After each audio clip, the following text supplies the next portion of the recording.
Hello viewers, আজকে আপনাদেরকে দেখাবো আমি কিভাবে ফোনের গ্যালারি থেকে ইমেলের মাধ্যমে ছবি পাঠাবেন। এর জন্য প্রথম ফোনের গ্যালারিতে যাবেন। এরপরে দেখেন আমি এই ছবিটা চুজ করলাম। এই ছবিটা দেখে নিচে শেয়ার অপশন আছে, এখানে প্রেস করব। করার পরে দেখেন অনেকগুলো অপশন আছে, এখানে জিমেল দেখতেছেন, এই জিমেলে প্রেস করব।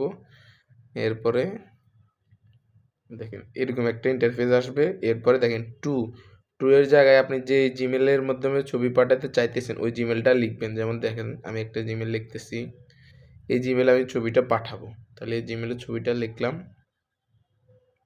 এই মাধ্যমে যে ছবির কোনো ফাটবে না, ছবির কোয়ালিটি খুব ভালো থাকবে। দেখেন আমি জিমেলটা লিখলাম,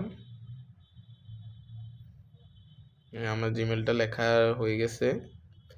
জিমেলটা আমার নিজেরই, shamimzone8084@gmail.com। চাইলে কোনো হেল্প লাগলে এখানে নক দিতে পারেন। হয়ে গেছে। এরপরে আমি উপরে সেন্ড বাটন আছে দেখেন, চাপ দেবো, চলে গেছে, শেষ।